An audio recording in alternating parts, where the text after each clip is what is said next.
Okay, I think we're all right. We're live now. All right, I just wanted to. All right, guys, I'm hanging out with Messenger today. We're gonna be doing a little podcast and talking about a few things. And let me go ahead and just pull up the live broadcast here on my channel.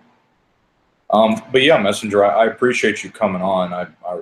I'm very interested in your stuff. You talk a lot about psychology and and whatnot. And so I wanted to have you on to finally, be able to talk on my channel. I know we've talked on Traversible's channel before, in casual, or have run into, each other on that level. So it's good to have you on. Yeah, thanks for having me on. Um, I can remember. Do you remember when I gave you a shout out? Um, you made a video, basically sort of telling men to. The phrase was "keep your dick in your pants," and when I heard that, I thought, now here's a young man who gets it, or a man who's younger than me who gets it, who understands the fundamental dangers of relationships, and I thought that's a strong message. That's refreshing to hear someone who's that committed to the message. And from that point, I thought, well, I'm safe to promote your channel.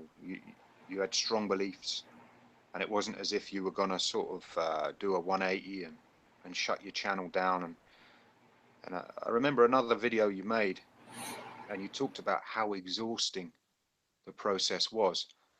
And I could relate to that, because I thought, yeah, you're doing the introspection, and it is tiring, it is exhausting, and sort of severing all those connections we've made from all the conditioning since we've been born, and casting off that old persona, killing that old self, and making new connections.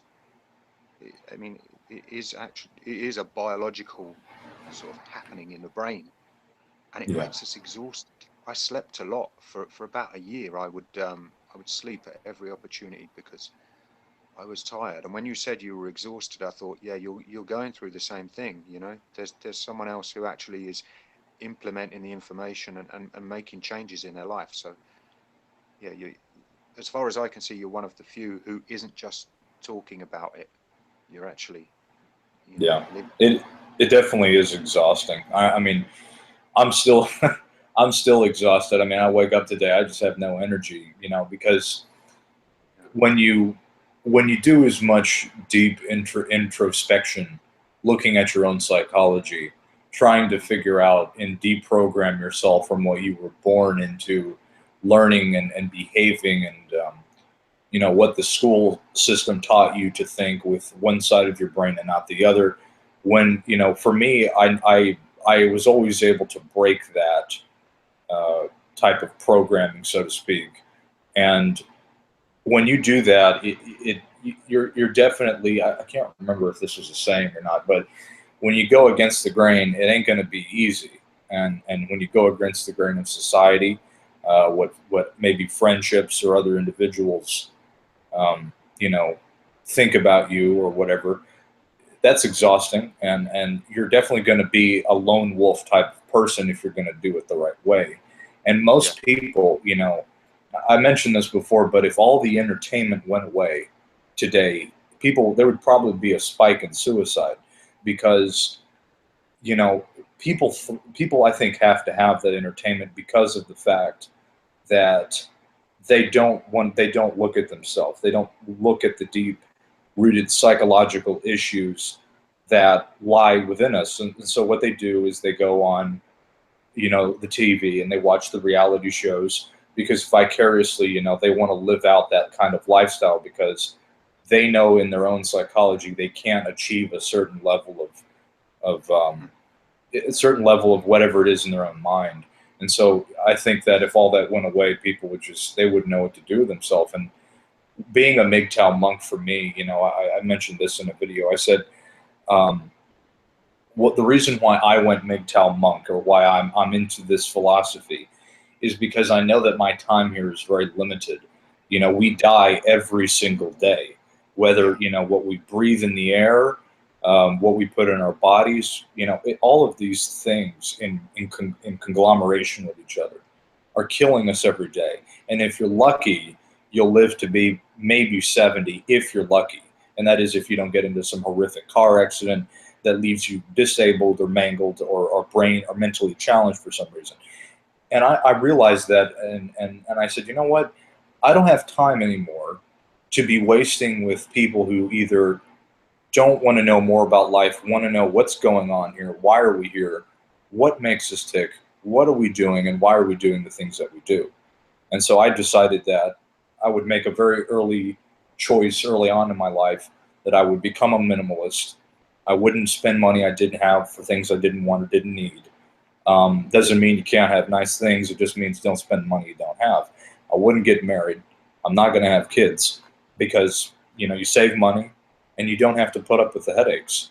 And that leads me to a question that I wanted to ask, which was, in society, I see, especially here in America, we have a bunch of rioting going on, which is just, it seems to be every day there's either a shooting, there's a riot, or there's something going on.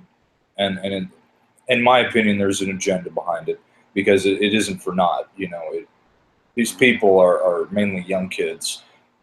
We had the UC Berkeley thing with the Milo Yiannopoulos garbage, Yeah. and I'm so turned. I'm not interested at all in it. I really could care less because people don't see past what's really going on. And so, one thing that MGTOW Monk has done for me is that I'm a very isolate, reclusive person anyway, um, Yeah.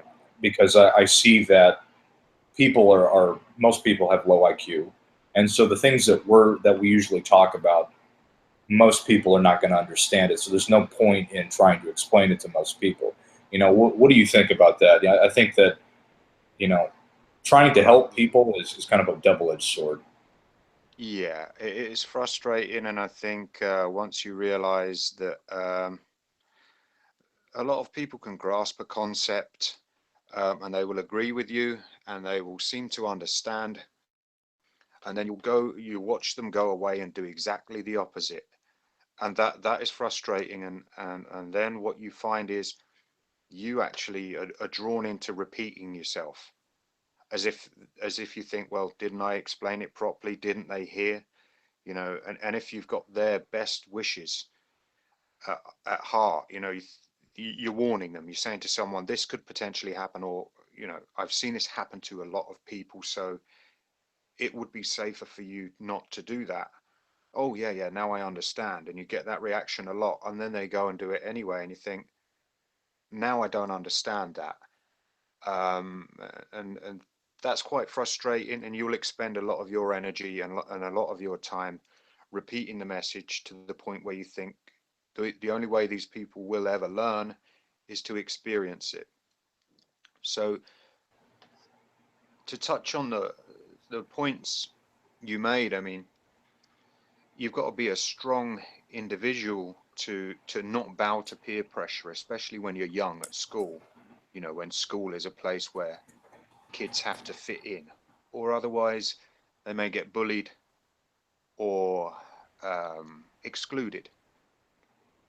And what you're essentially doing when you say, look, I don't want to be like the rest of you, is you're not isolating yourself. You're saying there's certain things I don't want to be involved in, but you are opening yourself up to exclusion, which is quite a dangerous place for a young person to be, because if you look at people like the school shooters, like Columbine and all of those sort of people, even Elliot Rogers, they were excluded from certain things that other kids had, they couldn't have. They weren't accepted by the group, the in-group. They didn't have relationships as such, or they couldn't get a girlfriend. And as a result, they became resentful. So you're putting yourself into that category, but willingly. So you do so without the resentment. You don't hate people. In fact, you'd become resentful if they tried to force you to be like them. So you're willfully excluding yourself. So you're you're exercising your right to be an outsider. And I know that's a cliche because I've got this little picture I found, and it happens to be at the end of most of my videos, and it says the right to be an outsider. But I think a lot of people don't realize that that is your right. You know, you don't have to go along with what everybody else says or does, especially when you observe a kind of madness in people's behavior. And the more they do it, the less you want to be involved. And it's like you say, you become aware that you've only got a certain amount of time here. And if one day you sit down and think, right, that all fucked up, and now I'm just as fucked up as the fuck ups I'm surrounded by. And the reason for that is you wanted to fit in, you wanted to be like them, and you sort of sit there and you think, okay, well, in my case, I'm 44, and I think, right, I may only have another 20 years left on this planet, or even 10. And I think, shit, I better get my fucking arse into gear now and make something of this life. And I've become really aware of my mortality after, you know, crashing and burning a couple of times. So I think I've got to be the most productive in my own favor. I'm not going to expend unnecessary energy improving the lives of others. That was my life up till now. Although I've got a child, you know, she's my responsibility. I have to do that. Otherwise, you know, I couldn't live with myself, and it's just not right. But my intention every day is to go out and improve my life one day at a time. And now I'm safe, and now I feel secure knowing that I'm not letting anybody in who could destroy everything, because it's happened time and time again. And it goes back to trying to warn others. This is what I say to people. It's not a fucking game. It's not, you know, this is real. This isn't some fucking club for subs and views. We're trying to tell people one wrong decision, play with the fire one too many times, put that gun to your head and pull the trigger, you know, and push your fucking luck one too many times, and you'll lose 10 years of your future. And it will take another 5 years after all that damage has ceased to affect your life. It will take another 5 years to repair that damage and get back to where you were before you allowed those people to enter your life, or you made the conscious decision to go and do those things.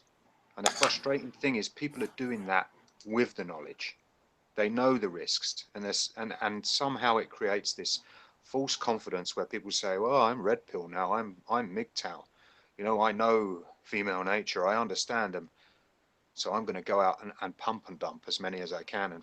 And for me, that's taking more risks than a married man. That's taking more risks than the average blue pill man. He doesn't intentionally go out and put a gun to his head as many times as he physically can and hope it doesn't go off. But this is the pump and dump message, which is, it's not even a strategy. It's the most dangerous way for a man to live his life in the current social climate. Yeah, so, I mean, yeah, the environment is the lack of emotional intelligence, the lack of social understanding in people is fucking scary.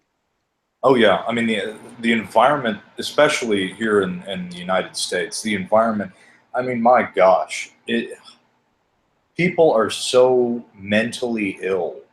It almost disturbs me, and not very many things I think disturb me. I feel, but this disturbs me because I see where this country is going, and I lost my hope with people a long time ago because of that very reason.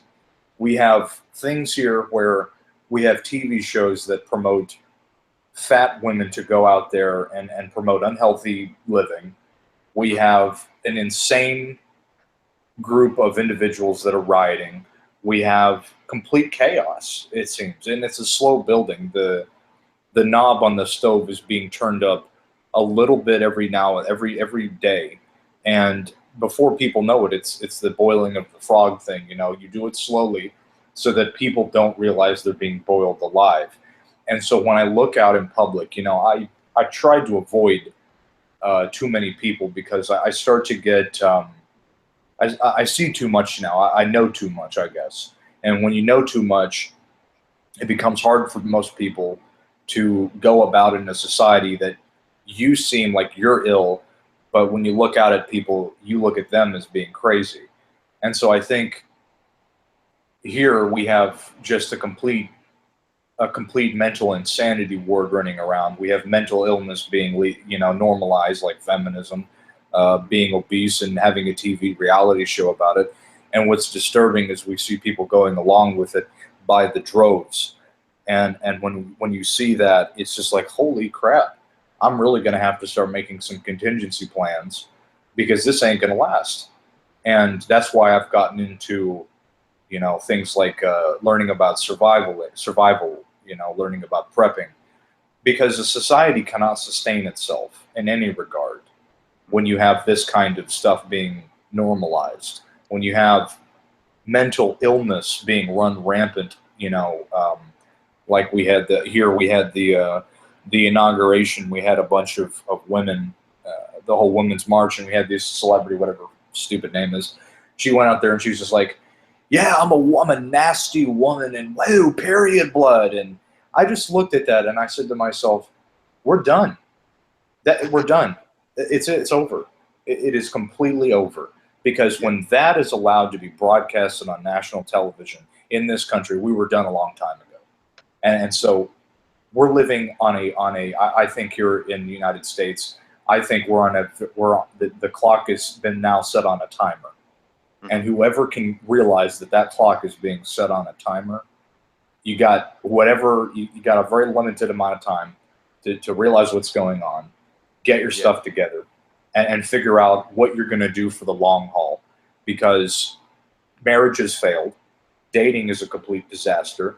The way that women's behavior today is a complete atrocity, and yet we see tons of people still not getting it. I don't know if that's the fact that they have low IQ, which is more than likely the case. But even then, people, I think, with higher IQs still live in this denial because they either don't know how to work themselves out of it, or they don't want to, because it feels, I think people get used to suffering. I think, again, that's why this whole boiling of the frog, thing, people get used to their suffering so that they don't realize that they're suffering. Well, the suffering, if you sort of, I don't know, some people have linked it to Buddhist philosophy or Buddhist teachings, and the suffering comes along with attachment. And the amount of unnecessary attachments people have just so they can keep up this false persona. It's like the Fight Club thing, you're not your bank account, you're not your fucking khakis, you're not your iPhone 6 or your iPhone fucking 10 or whatever the next iPhone is. But evidently people are their iPhone, and if they don't post a picture of the latest iPhone on Facebook, they'll be rejected by their own social group, or their status is diminished in some way. They're seen as lesser, and this is the insanity. So unnecessary attachments and people's. I drew comparisons with Abraham Maslow's hierarchy of needs. And I looked at it and I thought, okay, you've got these physiological needs at the bottom. Yeah, you need those to survive: water, air, some food, everything that if is taken away from you, you will perish. And then you've got sort of shelter and family and that sort of social support structure. And then it goes further up, and I thought, how many of these needs do we actually need? And how many of them are just wants? And if you made a modern hierarchy of needs, it would be the latest iPhone, the need to be able to talk about that bullshit soap opera at work tomorrow, just so you can fit in with the conversation. I mean, the latest registration car, and the fact that you're prepared to lose thousands of pounds or dollars just so you've got a number plate, that gives you status. People are mad. To do that is a bad financial decision, and people take leave of their senses. And if you look at the amount of prescription medication people are on these days, because of psychosis. It you know, it confirms the hypothesis. And not only prescription medications, look at the amount of women that have to drink a bottle of wine at least 3 times a week just because they can't handle the fact that they're trying to fulfill a male role, which they're not biologically capable of doing, That's evidently. very interesting. That's exactly. Women drink more, especially I've noticed the statistics is that women obviously drink way. That I mean the drinking women drink a lot these days. And you're exactly right. I was just at the liquor store a couple weeks ago, and I saw more women in there than I've ever seen before at the store I go to.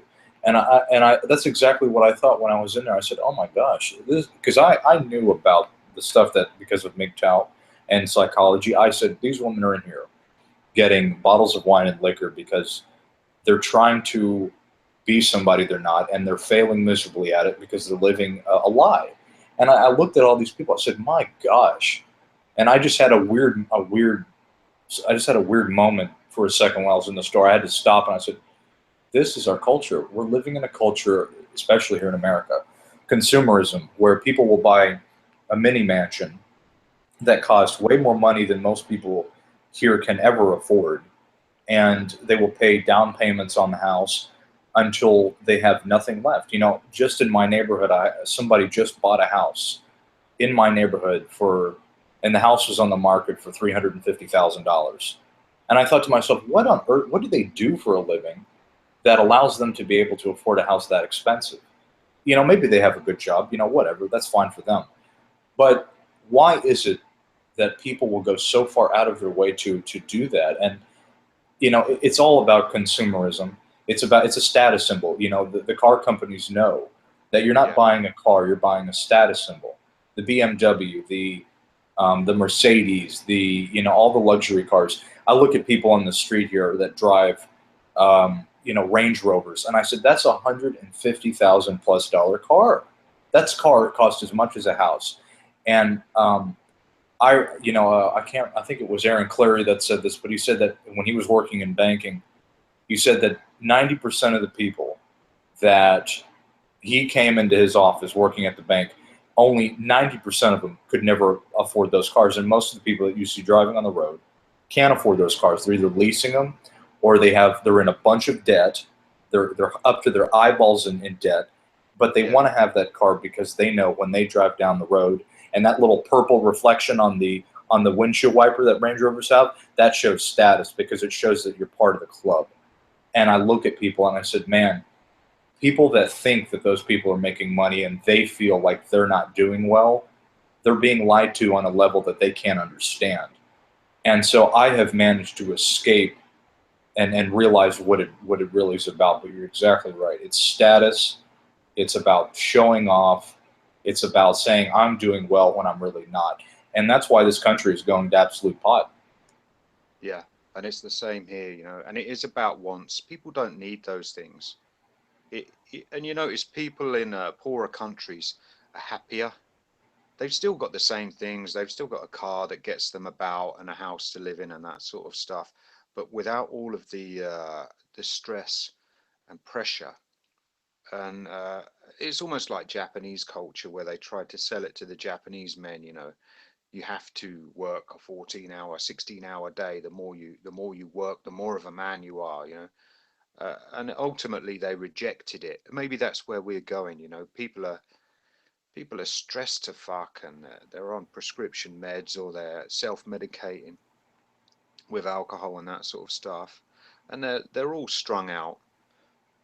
And it's like you said earlier, you know, they've got more than they need, and it's visually observable.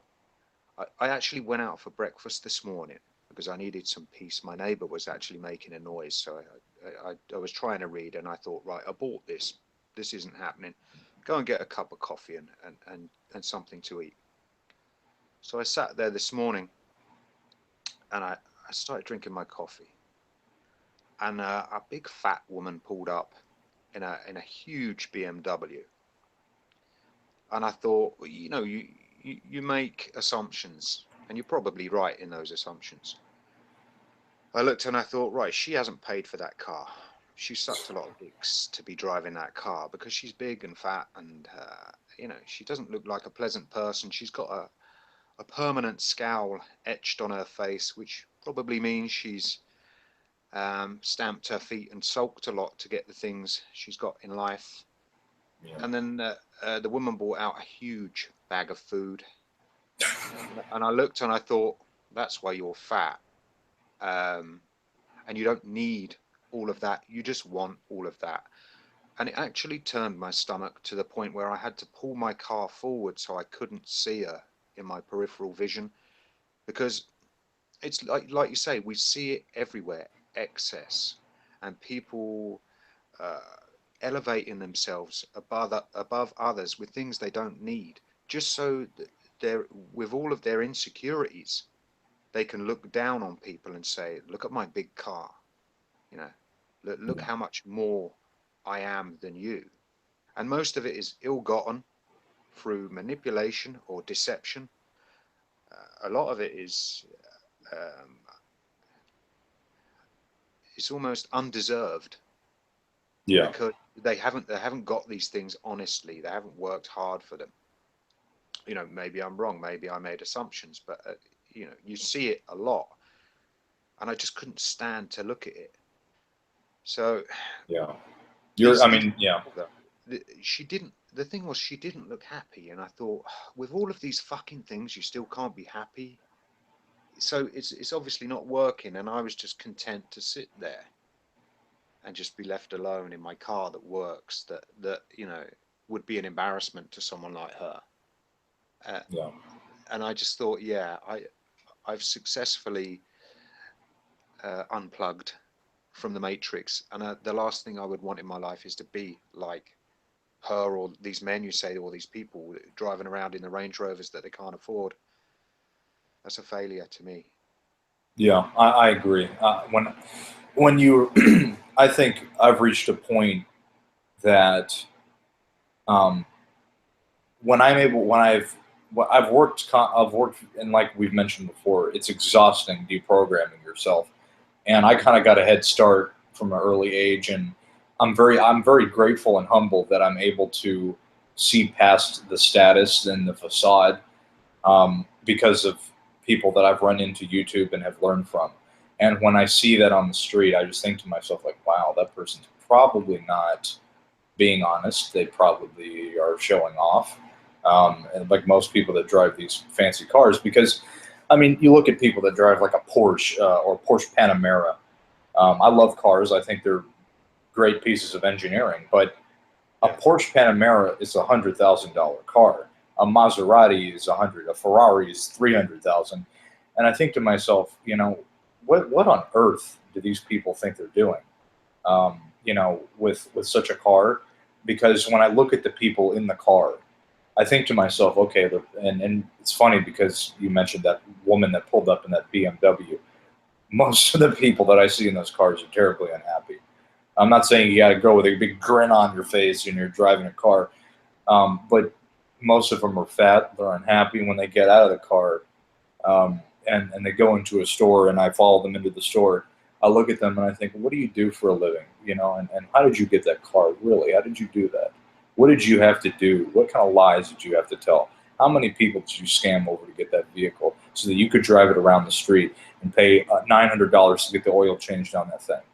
And then 2 weeks later, they're in a different car. So it shows it for itself. But I have been able to deprogram myself from all of this garbage, which is kind of why I like the Mm. MGTOW monk. I've realized that society, the way that it has been built, the way that this country has gone in its path, there is nothing good to come out of anything here.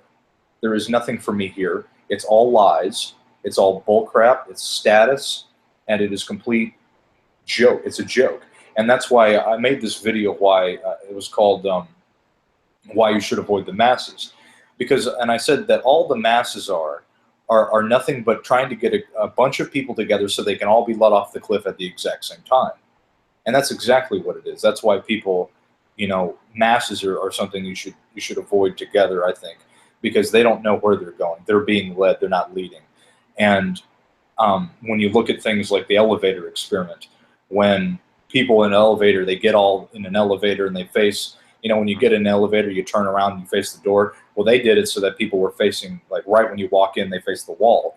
And what they did was they took a variable, everybody else was in on it, like a group of 10. They'd have somebody come in, and at some point, the person would turn around because they felt like an outcast. And that shows how people are sheeple. And it also shows for itself. There was another one where they had this woman in a waiting room, and every single time, I think it was like every 10 or 20 seconds, a buzzer would go off, and everybody would stand up in the waiting room. And there was one chick, and it was like 10 people. They'd all stand up, and then they'd sit back down. And after probably the 5th time it happened, she began to stood up, and then she continued to keep standing up, even after everybody had left the room and there was only one person left. And then it was just her. She continued to keep standing up in the room. And I think that goes back to that whole test or study that these scientists did with that whole thing where somebody would sit on one side and they would electrocute them. And after a certain amount of voltages, it would increase, but there was never anybody on the other side. So it just shows you that people are not independent. They don't look at their psychology, and they don't look at what their behavior is doing. I think that might be I don't know. I think it might be something that is inherent to the human condition itself. Maybe it has to do with this whole the fallen nature of humanity and the whole story, if you want to look at it biblically or whatever. There's something inherently wrong with the condition of the human being that has. They are linked. The two experiments are linked, and the fact the electric shock experiment you speak about was by Stanley Milgram, and Stanley Milgram was taught by Solomon Asch, and Solomon Asch created the conformity experiment, the elevator experiments, but he did it with holding up lines of varying length. So if we go through the timeline, the Asch paradigm, or the elevator experiment, is a test whether a person is willing to go against their own judgment for fear of being excluded or not accepted by the group. So when you look at the experiment, the person knows what they're doing is wrong, but because everybody else is doing it, they're driven to do it. So they will go against their own judgment. And if you look at that on a bigger scale, you can see how groupthink, how ideologies can influence people to do things they wouldn't normally do, or do things they think normally would be morally wrong, just for fear of rejection, just for fear of standing out. And it's like we said before, you're right to be an outsider and being strong enough to say, I think what everybody else is doing is wrong, therefore I'm not doing it. And unfortunately, the majority of people won't think like that, and they won't speak out. They'll follow the crowd, and they'll face the back of the elevator, and they know it's wrong. Deep down, they know what they're doing doesn't make sense, but because everyone else is doing it, they'll do it. And what Milgram did with the electric shock therapy or treatment or experiment was take this a step further. And he said, right, let's look at why people are willing to do harm to others when told to do so by an authority figure. So they will go against their own moral judgment, and they will actually harm people to the point of administering potentially lethal electric shocks. Now that went up to 450 volts, and 60% of people did it in the original experiments, and it's been replicated many, many times. Those people were surveyed by Milgram before that experiment and asked if they would, if told to do so by an authority figure, if they would administer potentially lethal electric shocks. And of course they said, no, I would never do that. What they believed they would do and how they thought they would behave in that situation was completely different to the way they actually behaved. So they didn't even know what they were capable of, or they didn't even know their own weaknesses. So when they had teachers and learners, the guy who was supposedly receiving electric shocks was called the learner. He was actually a recorded voice behind the screen, wasn't a real person. And the teacher was the person asking the questions and flicking the switches. And there were pre-rehearsed commands by the experimenter, the man in the grey coat. And he was saying, you must continue. You know, please continue. For the purpose of the experiment, you have to go on. Yeah. And because he wore a grey coat, because he had a clipboard, despite the fact that someone on the other side was protesting and screaming, the person would flick the switch. And it got up to about 130 volts. And this is the key point. This is the key point. After that point, the voltages went up to triple X, you know, extremely high voltage, lethal voltage, extreme shock. It actually gave a verbal indication of of the consequences for the person. Yeah. And the experimenter said to the teacher said, I can't go on. He's in pain. And you could hear him screaming, saying, I'm in pain, you know, please let me out, let me out. And the teacher said, who's going to take responsibility for this? And at that point, they deferred responsibility to someone else. They said, I'm no longer willing to accept the blame for what happens to that man over there, yet I'm still pushing the switches. And the experimenter said to the teacher, I will. I'm responsible. Please continue.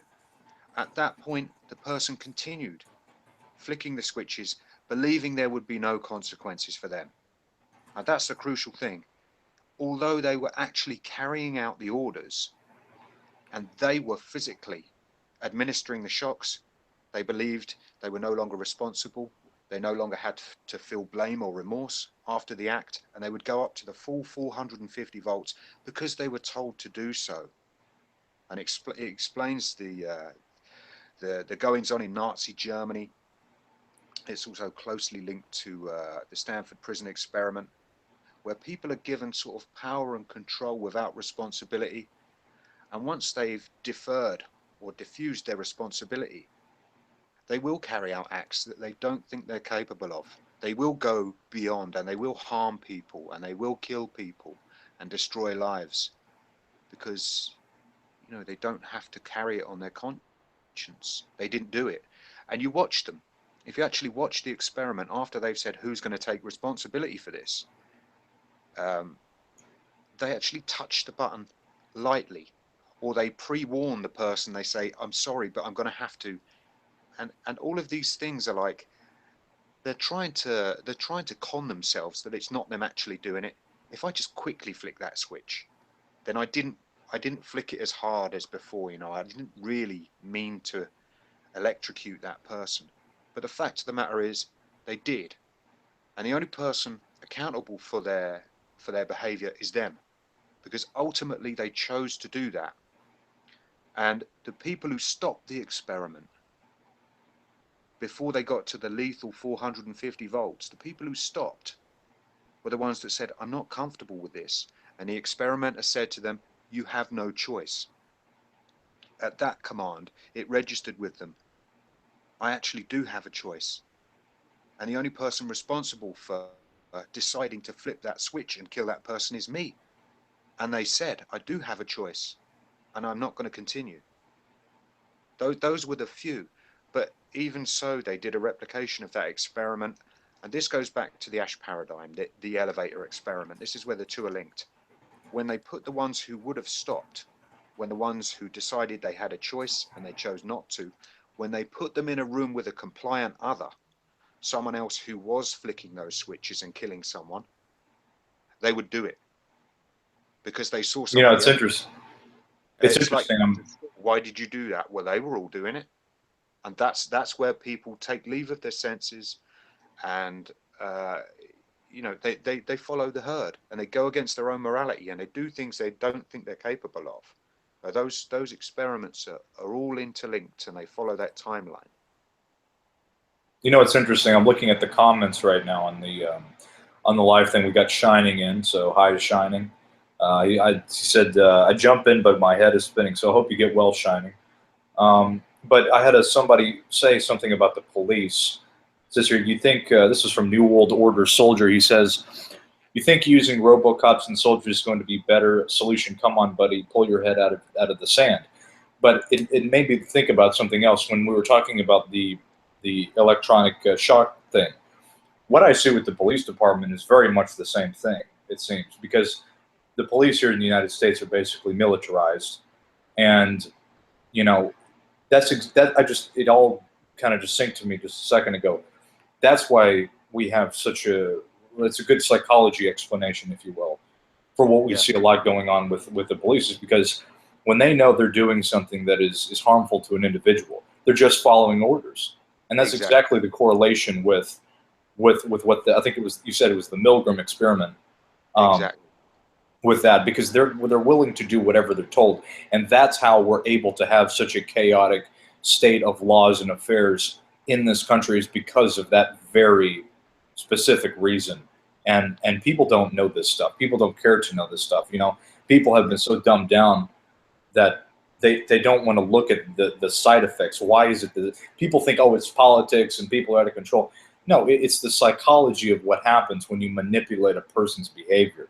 You have to get specific. If you're not specific, you're not going to come to an accurate solution, or I'm sorry, a realization of why it is that these people are doing it. Why is it that the rioters are doing what they're doing?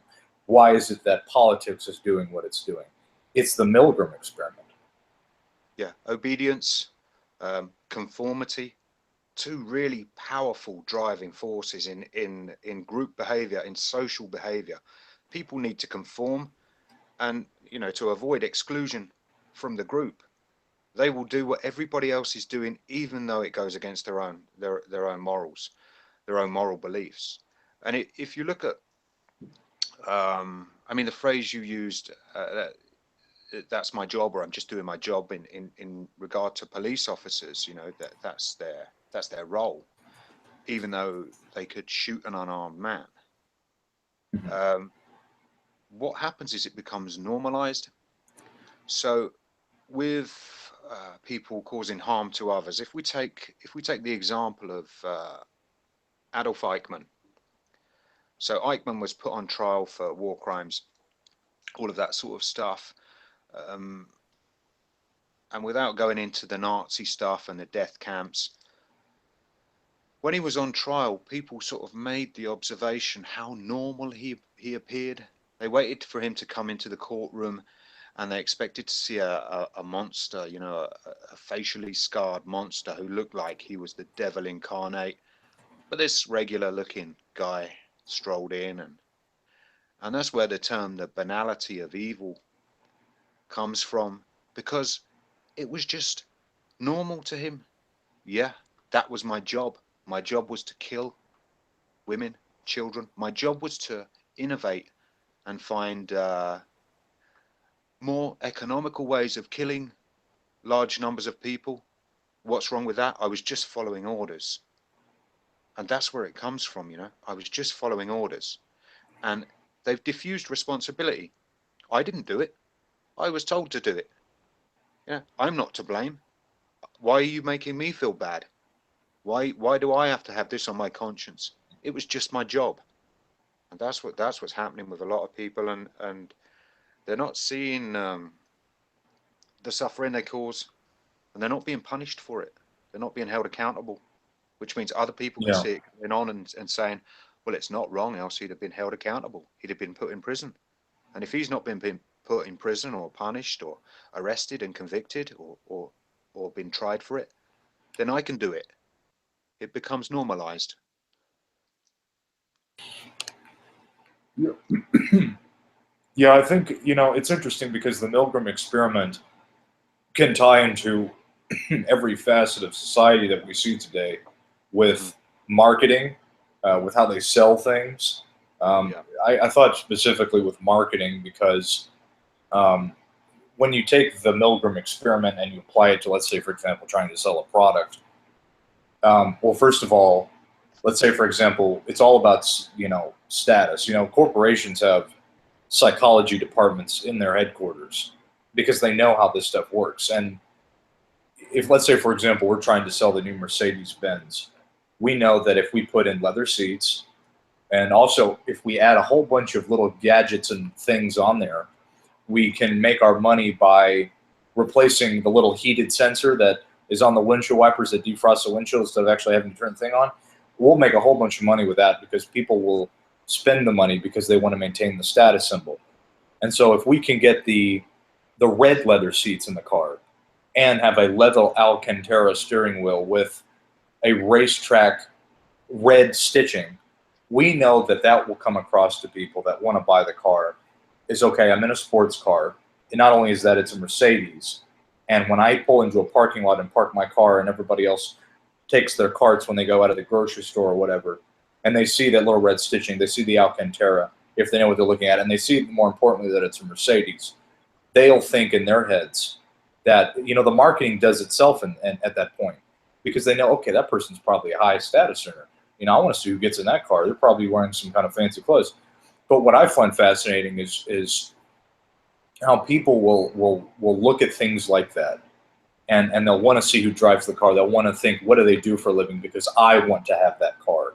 And then the cars start selling themselves because They it's sell a the image, status. don't they? They sell the lifestyle.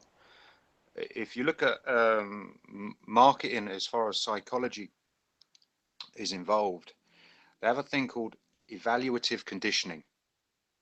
And what they'll do, they'll pair a product with what they call a positive image repeatedly. And that could be a celebrity, that could be a lifestyle. And you'll constantly see that car or that hair product or whatever.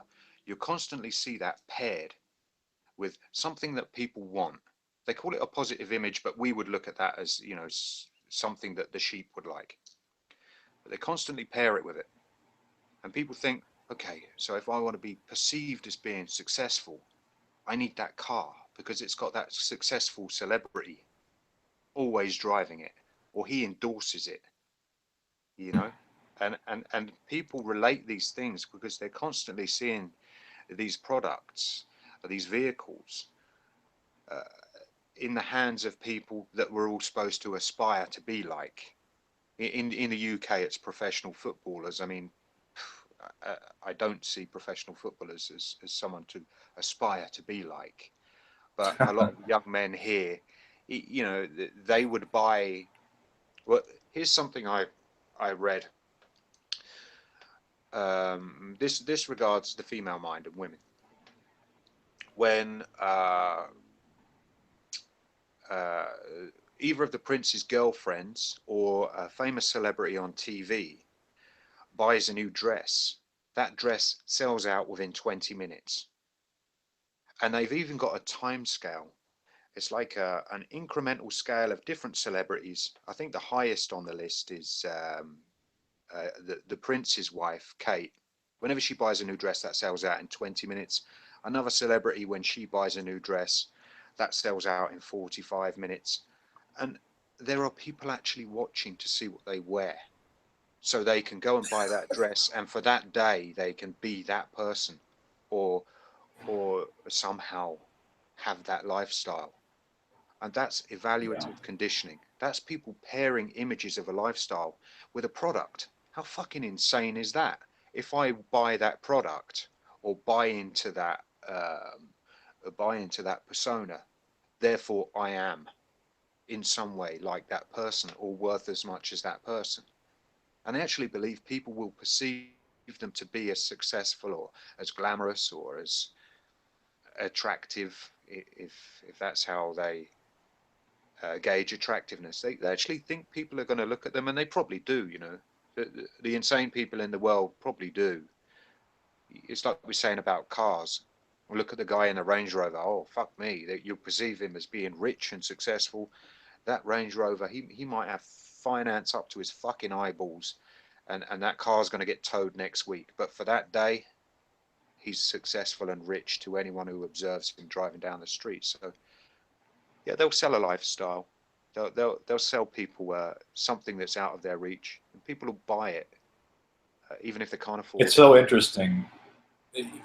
It's so interesting because I worked with models when I was working in the entertainment business, and a few of them, one of them ended up modeling for like a Vogue and some pretty high end fashion stuff. And I remember hearing how they would sell like dresses and products, and they were so expensive. Like, what is it? There's this brand called Haute Couture, and it's like the clothes that these women wear is like $30,000, $40,000 low end. Like that's cheap just for a dress because of the fact of what kind of fabric it's made. It makes, they say it's like, oh, it makes you feel like you're not wearing anything at all because the fabric is so light. And I think to myself, first of all, nobody ever can afford that crap. And but what happens is they'll do the runway stuff, and then they'll take the product, and then the people that are in the club will buy the product because they can afford it. And that's the whole thing about that. It's not for anybody else to buy it. But what they'll do is they'll sell a secondhand discount of that product, and then they'll put it into really high-end fashion stores like Chanel and all these different stuff. And then they charge it for a lot less money, but it's like still $1,000, $2,000. But then you'll have people that will go in there and be like, I want that. And I'm like the whole thing with women and purses, it's a freaking thing that you put your crap in, and but it's a status symbol. We know that it's a status symbol, but it shows that, you know, what you were mentioning with celebrities, and they pair a product with the celebrity. You know, when you're watching or when you see ads, and you think, why on earth would a high-end celebrity sell car insurance for it? You know, it's like, why would they do that? But they know that when you do that, they're buying into the novelty that the celebrity is attached to the product. And so that's why they do that. That's why they have people like Samuel L. Jackson, who's done all these movies and all whatnot, selling car insurance. You know, he's getting paid for it, but the marketers and the people that are doing it, you know, they know why that is. And so it's very fascinating, you know, psychologically speaking. Look, as they go down the scale, it's like when you talk about garments, high-end garments, dresses, and that sort of stuff. They'll make low-value. Walmart will make their version of the dress for the people that can't afford the mid-range dress or the high-end one. And you'll see. I mean, we have it in England. They call it Primark, and you'll see this really cheap, poor imitation of a celebrity's dress, and all the girls in town will be wearing it, and you'll look and you'll think, my God, you know, even the single mothers are trying to dress like princesses, real life princesses or celebrities, and everybody aspires to be more successful than they are, which is probably why they're not happy.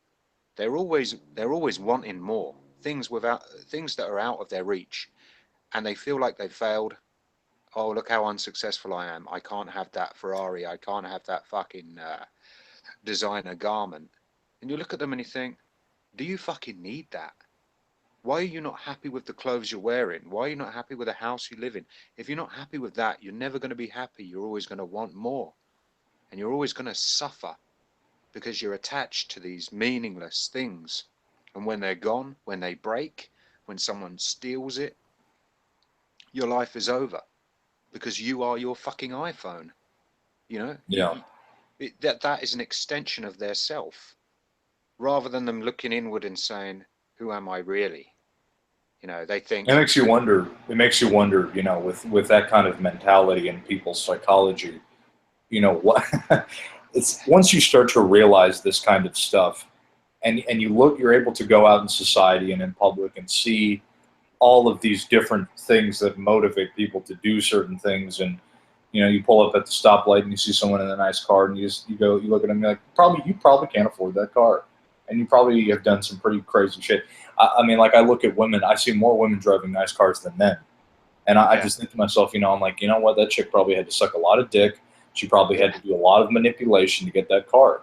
I see just driving Mercedes, Lexus, BMW. I'm like, and they're all wearing the fancy big sunglasses, you know, and they're all wearing them, and they got their little card, they got the little purse probably beside them, and they got their iPhone with the pink thing with the glitter on it.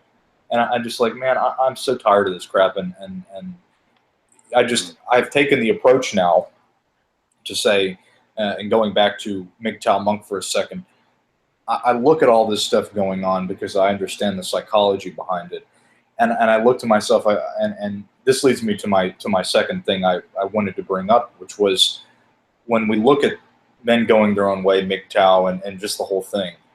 You look at society and you look at all this stuff going on. You know, you have to make a choice. I think you come to a crossroads at some point. You go, okay, I know what's going on here. I know what the psychology behind why people are doing what they're doing. I have to make a choice now, a very, very serious choice that will impact my life and what kind of lifestyle I'm going to live. And that is, when am I going to realize what's going on? Am I going to take the initiative to change my behavior and live a certain kind of lifestyle that is true to the reality of life, true to the psychology of the I'm trying to figure out the right words to say it, the fakeness in people. Am I going to associate myself with that, or am I going to just say, you know what, there is no point in any of this stuff, which is the conclusion I've come to. It's all fake. People mostly can't afford those cars. They buy stuff because it's psychologically motivated, and the whole society is going along with it. So I have to make a choice. Am I going to go along with those people, or am I going to go, you know what, I'm going to go against the grain? Now, even though it's going to be exhausting doing the introspection, looking into my own psychological problems, deep-rooted psychological issues that we all have, I think, because the society and the environment is ill, people are going to have problems. Am I going to go against the grain, knowing that it's going to be difficult, knowing it's going to hurt and sting, Hmm. or am I going to be part of the masses that get let off a cliff all at the exact same time? What do you think is the psychology behind what causes somebody? You know, when you go against the grain, it's difficult. You know, I don't watch TV. I don't follow the entertainment stuff. I'm no longer in the business because of all those things, and the kind of people that I surround myself with on a general basis are more intellectual people that get it. And I think what happens is when you have a higher IQ, your pool becomes much less limited with people, because when you're able to have a higher IQ, or when you're able to just simply think outside of the box, that most people, I think that's really what comes down to having a high IQ, at least in one regard, is whether or not you're able to deprogram yourself from what you were taught. But what do you think is going to allow somebody to motivate them to stick through going against the grain? What is it that you think that is going to make somebody stick through the tumultuous times? You know, I think it's Well, just simply realizing how frivolous and how all this garbage that we see in society is not going to sustain itself, which is why we see rioting and the Milgram experiment. You know, it's not going to work. to answer that question, um, it goes back to the ones who are willing to exclude themselves at the risk of being completely rejected. And the reason why I say that is because to build an identity that doesn't rely on the acceptance and validation of others, you have to go against the grain. So rather than buy into the external pressures of who everybody wants you to be, just so you don't get excluded from the group, you have to ask yourself the existential question, who am I? And when you ask yourself that, you think, well, am I really this Range Rover driving, iPad buying, or iPhone possessing, superficial, fake fucking person that tries to please everybody else with the possessions I surround myself with? Or is there more to me? And this is where we are. And the people who go mad and they're not happy, obviously they're not happy, or happiness is not a permanent disposition. If people say, oh, you're not happy, you think, well, fuck, that's me today. Just see me as I am in this temporary state. So I prefer to think of us as being at peace, or more content, and that can be a more permanent, balanced, constant state of mind rather than this roller coaster ride of success and failure and happiness and loss and suffering and attachment and all of that bullshit. And it's how people build their identities. And if they build their identity on external values, So identities will come in. There's a few. You'll have a few throughout your life. You'll have a past identity. It will change. It's mercurial. It will change throughout your life. So you've got these identities on the time scale. A past one, your present one. You'll have a future one. You'll tweak this one you've got, and it will change. But you've also got a personal identity, which is how you see yourself. Who am I? And you've got a social identity, which is how people see you or how they want you to be. So when you say, well, I'm so and so, this is my job, I am the son of so and so, I do this, these are my hobbies, I go skydiving, all of these things make up your identity. That's who you are. But the outside world will see you as being differently. They will put other labels on you. So the labels you've placed on yourself to identify yourself may not be the same labels the people outside will put on you. And they'll put the labels on you that they want you to be. No, you're so and so. Or they'll say, well, I'm going to put this label on you because I see you as being that person. And that's where the pressure comes in. You think, well, I'm not really like that. But if I don't play up to that person, that persona, I won't fit in. And that's where you get all of these identities. And you also have a group one, how you behave within a group. So you'll behave differently. Now, this is where we've got the complexity of identities and personas. If you put a person in a room with someone from their work, someone from their family, someone from their social group, someone from another group they belong to, and you put them in a room with everybody, that person now has got the difficult decision of which persona to display. Okay, well, they expect me to be like that, so I'm going to be like that, but they're not used to seeing me like that. My family, I behave differently with my family than I do at work. So they're going to think, why is he acting like that? He's fucking being weird. And all of a sudden you think, I've got to be 2 or 3 people at the same time because everybody who expects me to be a certain way is here. And now I've got to wear all these fucking masks. There's 4 or 5 of them. And that's why people. That's exactly right. Yeah. The real mask is the mask you wear when you sit in a room on your own in silence, and then you say, fuck what everyone else wants me to be. Who am I? And that is the question we're ultimately faced with. Who am I? And when you say, okay, that's who I am, thank fuck I know now. Now I can be happy. Stop trying to be what everybody else wants me to be, because it's exhausting. And that's what you're exactly right. Yeah. Yeah. The whole thing with wearing the different masks, I think it was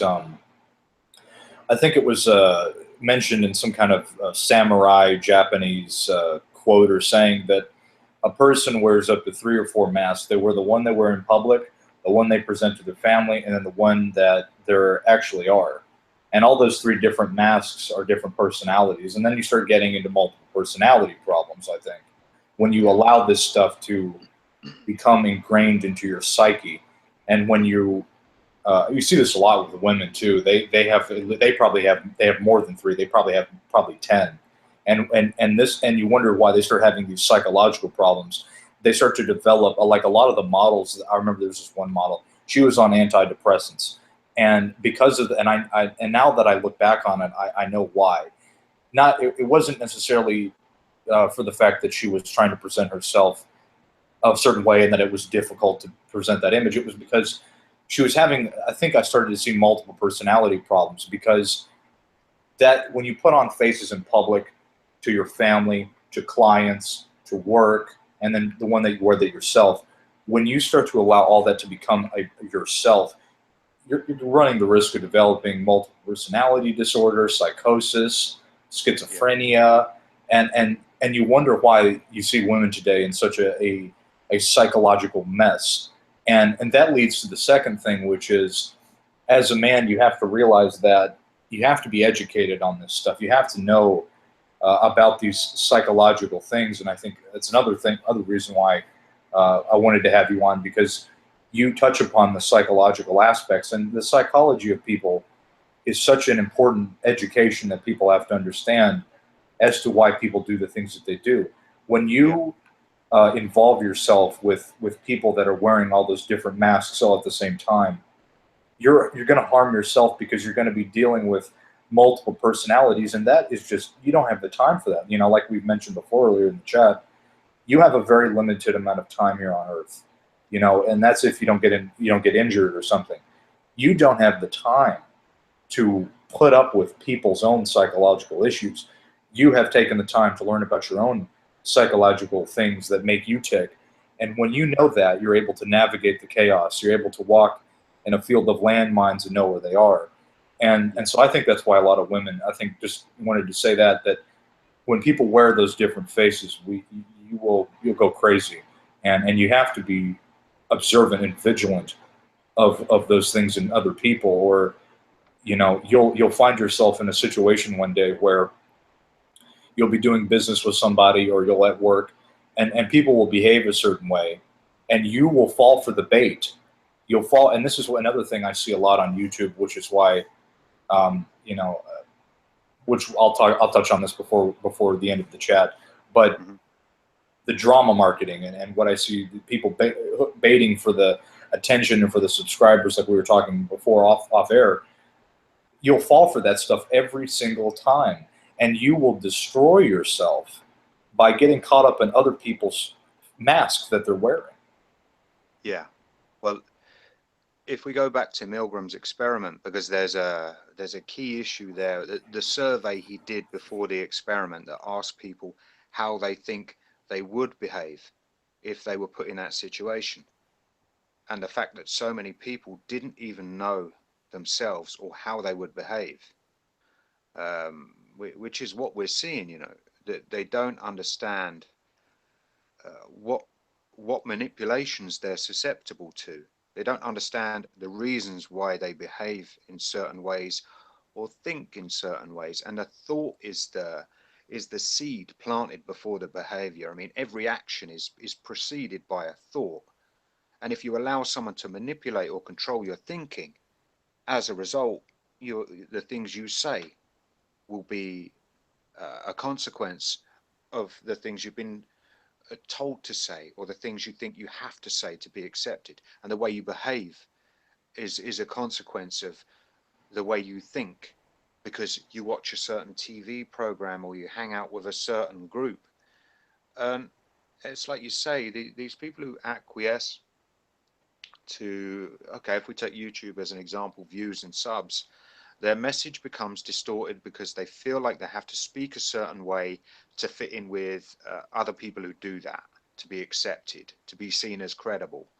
And in that way, they open themselves up for manipulation.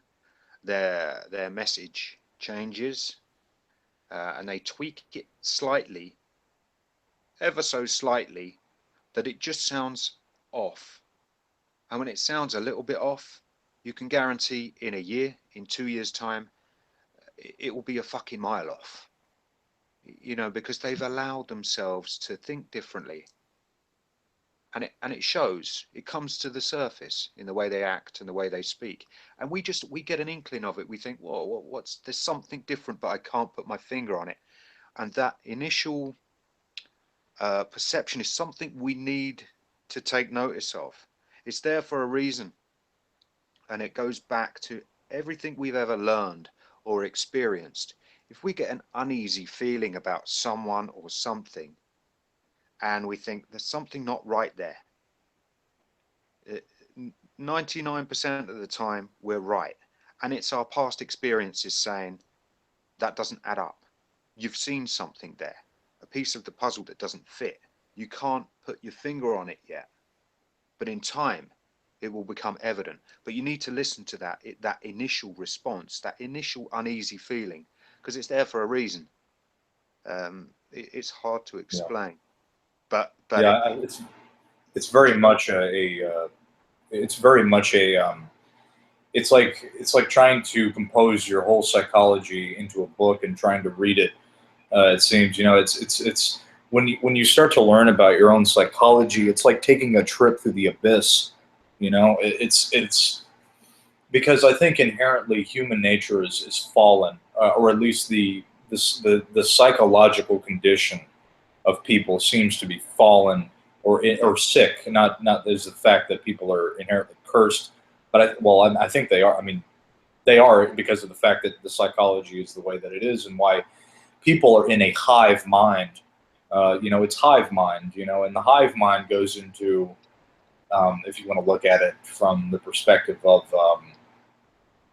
let's just say, it's the evil that conglomerates itself in the world. And when the hive begins to work together, when everybody's working and thinking at the exact same time, doing the exact same things, you're going to have a 1984 Brave New World scenario. I don't know if you've ever read those books, but that's what I see arising, is this whole society, and I think we've already been living in it.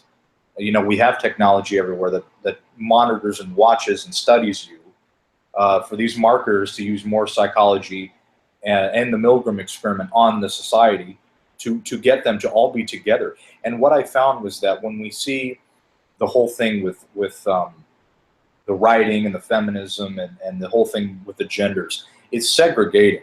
It's segregating because what they're doing is that you can't talk about women or minorities or any of those other kinds of individuals. And what's happening is that they're segregating people because it's getting people to become divided, but they don't know where they're going. They just know they're being divided. But what I think is happening is that they're being divided and pushed into certain corners, different little areas, little groups, because the safe space thing is nothing more than segregating people. It's giving people their own thing. It's saying that, okay, well, everybody's offended, so we're going to give people safe spaces, like the whole college thing. But what that's doing is it's segregating people so that those people that have certain ideological belief systems can become segregated and have their own thing. It's like the water fountain. Blacks have a water fountain, and whites have a water fountain, and Mexicans. This is a more advanced level of this. This is segregating in the mind, the psychology of an individual, so that if you believe in feminism, you have your own special group. SJWs, that's that own psychology. And so what I find is that society is becoming segregated, further divided, so that they become controlled easier, being put into their own little groups. And that's the safe space crap. That's what we see with men and women being pushed apart to the point where, let's say, for example, if women do something, men can't talk about it. Well, now men have to be in their own group because they can't associate with women, and then women have to be in their own group because of the fact that of what they believe. But it just shows you how far society has fallen in itself, and that's why, again, I went MGTOW monk. I see these things in society. I see how sick people have become, and I know that there is something called the point of no return, which is the last thing I wanted to ask you, and I think this is the more cold, hard, brute reality of what we're dealing with. When we talk about the point of no return, where what we see today is that there's so much damage that has been done. It goes all the way back to the educational system.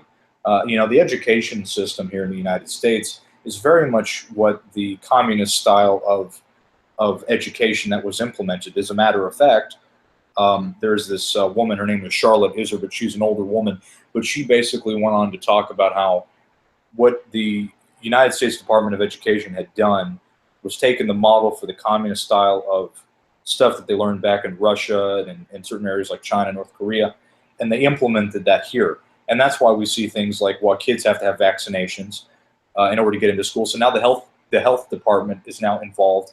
And as you go down the line, what you have is what they can do now is profile somebody of what they're going to become based on their psychology, which is what the entry exams and the SATs and the ACTs, all that stuff is done. Because when you look at what those tests are actually asking you to do, they make no sense at all. But what they're trying to do, that's why they say, don't study the test, don't learn about it, just take it, because all we want to know is your IQ. But you're not going to do well if you don't study for it. What it's doing is, in certain psychological aspects that the test is trying to communicate, is to test on those different psychologies and profiling you. It's profiling you. So now we have the Minority Report, where people can, we have a situation where they can predict things before they happen based on people doing something before it happens. Well, that can go along with the education system. They can profile you of what job you're going to have, what kind of career you're going to have, and now they can decide what job you have and what career you'll have when you get older. And so my question to you is, we're at this point, we're at this what is the word for it? Paradox, I think. We're at a paradox where things have gotten so messed up now. It looks like there's no fixing this as far as I'm concerned. I'm at a mentality now, Messenger, where I look at things now and I'm like, there's no fixing this. I'm going to be a MGTOW monk. I'm not going to get married because it's not worth it. Women are out of control. They're mentally ill. They're wearing all those different faces like we were talking about. And so because of that, I'm just going to hunker down, and maybe you can give me some insight into this, but I feel like I just want to hunker down, prepare myself, board up the doors, and just wait until the chaos unfolds, and then I'm going to get out, so to speak. Basically what I'm trying to say is I don't see a way out of this other than to be in calm and peace. Like you said, it's like when you go to a doctor and a doctor tells somebody they have cancer, most of the time people react different ways. First, they'll get upset because they know they're going to die. But then they'll come to the realization that, okay, I'm going to die. I've come to the realization that that's going to happen. I can be in peace now. I think that that's kind of what the point of no return, why we're going monk. We realize that there is no fixing this, and we've kind of come to the realization of that. What do you think about that? Okay, there's a few points there. Firstly, IQ. I mean, IQ. How do you measure IQ? The original IQ tests were they were standardized with like white middle class Americans, and then they used that to generalize IQ, and they tested people with those tests. So they used the same curve to test people from different cultures who maybe hadn't even done a fucking IQ test. They might not use the same written language. They can't relate culturally to some of the questions. If you look at an IQ test and it says how many tennis balls did so and so use that day, and if you did, and they'll think, what the fuck is tennis? We don't even play tennis in my country. And immediately you can't use that test to assess someone's IQ. But most IQ tests, so now you've got things like Raven's progressive matrices test, which doesn't use anything written. It's all like shapes and fluid intelligence. So you have fluid intelligence, which is your ability to solve problems. And some people would say that's intelligence, that's real intelligence. And then you'll have crystallized intelligence, which is intelligence you've accumulated throughout your life through experience. And people will say that's intelligence. So in terms of measuring intelligence on a scale, it's sort of culturally biased, and they haven't found a successful way of doing it. In fact, some places, because they're so culturally diverse, have done away with intelligence testing altogether. It just doesn't work. And then they get into things like emotional intelligence. Okay, well, if someone scores low on an IQ test, but they turn out to be a fucking excellent businessman, do you say he's stupid or unintelligent? Or do you say he's got a good business mind? Or if someone's a criminal mastermind, yet they failed all their exams at school, are they unintelligent if they score low in IQ? But they are a brilliant, their fluid intelligence, their level of problem solving, and their ingenuity is excellent. Are they low in intelligence, or are they high in emotional intelligence, low in academic intelligence? So it can't really be gauged. So I don't buy into intelligence too heavily. And then when you talk about people being segregated and people being separated, that whole divide and conquer thing, the safe space thing, there's a reason for that.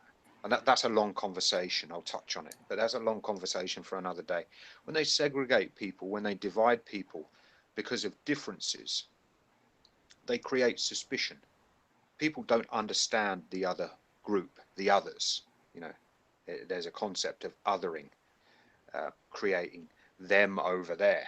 They're different to us, and they may label them.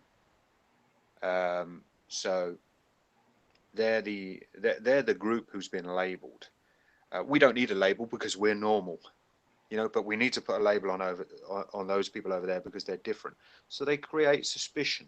They're the others. And then from suspicion comes stereotypes. They'll say, well, those people over there, they're like that. They're all like that. And then they'll treat them like that. And it creates prejudice. And then when you get prejudice created as a result of separation and segregation and not understanding different people just because they're not like you, then as a result of prejudice, you get hatred, you get violence, you get all of these things. Keep them away from us. They're threatening our way of life. And it's a massive, massive subject, and the media plays on it. The media creates what they call an amplification spiral, where they will demonize, they will place negative labels on a group, and as a result, that group will be policed more heavily.